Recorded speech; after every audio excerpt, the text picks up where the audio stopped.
Hi friends, welcome to పెండమ్స్ kitchen. ఈరోజు వీడియోలో కర్ణాటకలో ప్రతి టిఫిన్ సెంటర్ వాళ్ళు అలాగే హోటల్ వాళ్ళు ప్రిపేర్ చేసే కారా చట్నీ ఒరిజినల్ సీక్రెట్ రెసిపీని మీకు చూపించబోతున్నాను. ఈ చట్నీని 5 నిమిషాల్లో ప్రిపేర్ చేసుకోవచ్చు. టేస్ట్ అయితే చాలా చాలా బాగుంటుంది. అలాగే ఈ చట్నీని మీరు వేడిగా ఇలా ఇడ్లీతో కానీ లేదంటే దోశతో కానీ వడతో కానీ ఉప్మాతో కానీ ఏ బ్రేక్ఫాస్ట్లోకైనా సరే సర్వ్ చేసుకోవచ్చు. చాలా చాలా టేస్టీగా ఉంటుంది.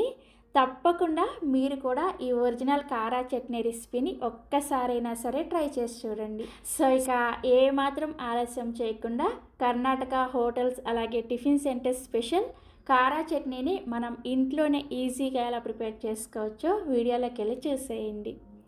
ఈ చట్నీని ప్రిపేర్ చేసుకోవడం కోసం ఇలా ఒక మిక్సీ జార్ని తీసుకొని ఇందులోకి అరకప్పు పుట్నాల పప్పుని వేసుకోండి. వీటినే వేయించిన శనగపప్పు అలాగే చట్నీ పప్పు అని కూడా అంటారు. నెక్స్ట్ ఇందులోకి పైన తొక్క తీసేసిన 1 ఇంచి అల్లం ముక్కని వేసుకోండి. తర్వాత 3 లేదా 4 పొట్టు తీసేసిన వెల్లుల్లి రెబ్బలు వేసుకోండి. మీకు ఒకవేళ వెల్లుల్లి ఫ్లేవర్ నచ్చకపోతే వెల్లుల్లి వేసుకోకపోయినా కానీ నో ప్రాబ్లం, స్కిప్ చేసేయచ్చు. నెక్స్ట్ ఇందులోకి చాలా కొద్దిగా చింతపండుని అలాగే 5 నుంచి 6 వరకు కాశ్మీరీ మిర్చిని వేసుకోండి. ఈ మిర్చి వేసుకోవడం వల్లనే మనకి చట్నీ మంచి రంగులో వస్తుందన్నమాట. ఈ మిర్చి పెద్దగా స్పైసీ ఉండవు, మనకి చట్నీ రంగు రావడానికి బాగా ఉపయోగపడతాయి అన్నమాట.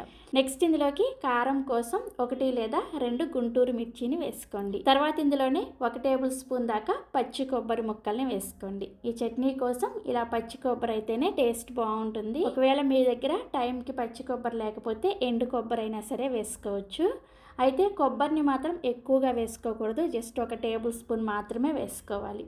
ఇలా కొబ్బరి అన్నీ వేసుకున్న తర్వాత ఫస్ట్ నీళ్ళేమీ వేసుకోకుండా ఈ చట్నీని పౌడర్ లాగా గ్రైండ్ చేసుకోండి. చూసారా, ఇలా పౌడర్ లాగా గ్రైండ్ చేసుకున్న తర్వాత ఇప్పుడు ఇందులోకి 1/2 టేబుల్ స్పూన్ దాకా బెల్లం తురుముని వేసుకోండి. ఈ చట్నీకి ఇదే మంచి టేస్ట్ని ఇస్తుందన్నమాట. బెల్లం వేస్తే చట్నీ స్వీట్గా ఉంటుందని అస్సలు అనుకోవద్దు. బ్యాడగి మిర్చి వేసినప్పుడు ఖచ్చితంగా ఇలా కొంచెం బెల్లం వేస్తేనే ఆ టేస్ట్ ఎక్సలెంట్గా వస్తుంది. తప్పకుండా బెల్లాన్ని మాత్రం వేసుకోండి. నెక్స్ట్ ఇందులోనే రుచికి సరిపడా ఉప్పును కూడా వేసుకొని అవసరమైన నీళ్ళని కొద్దిగా వేసుకుంటూ చట్నీని బాగా మెత్తగా గ్రైండ్ చేసుకోవాలి. సో చట్నీ చూసారా, ఇలా బాగా మెత్తగా గ్రైండ్ చేసుకొని ఈ చట్నీని ఒక సర్వింగ్ బౌల్లోకి తీసుకోండి. నెక్స్ట్ ఇదే మిక్సీ జార్లోకి కొద్దిగా నీళ్ళను వేసుకొని చట్నీలో వేసుకొని చట్నీని ఇడ్లీలోకి అయితే కొంచెం పలుచగా ప్రిపేర్ చేసుకోండి. అదే దోశలోకి అయితే కొంచెం గట్టిగా ఉన్నా కానీ నో ప్రాబ్లం అనమాట. నేనైతే ఈరోజు ఇడ్లీ కోసం ప్రిపేర్ చేసుకుంటున్నాను కాబట్టి చూసారా, చట్నీ కన్సిస్టెన్సీ అనేది ఈ విధంగా ఉండేటట్లుగా రెడీ చేసుకోండి. సో మనకి చట్నీ రెడీ అయిపోయింది. ఇప్పుడు ఈ చట్నీకి తాలింపు పెట్టుకోవడం కోసం స్టవ్ మీద తాలింపు గిన్నెను పెట్టుకొని 1 టీ స్పూన్ నూనెను వేసుకొని వేడి చేసుకోండి.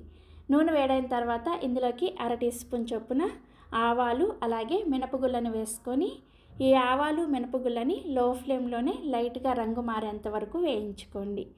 ఈ చట్నీ తాలింపులో పచ్చిశనగపప్పు అలాగే జీలకర్ర ఇవి వేసుకోకూడదు అనమాట. కేవలం ఆవాలు మినపప్పును మాత్రమే వేసుకోవాలి.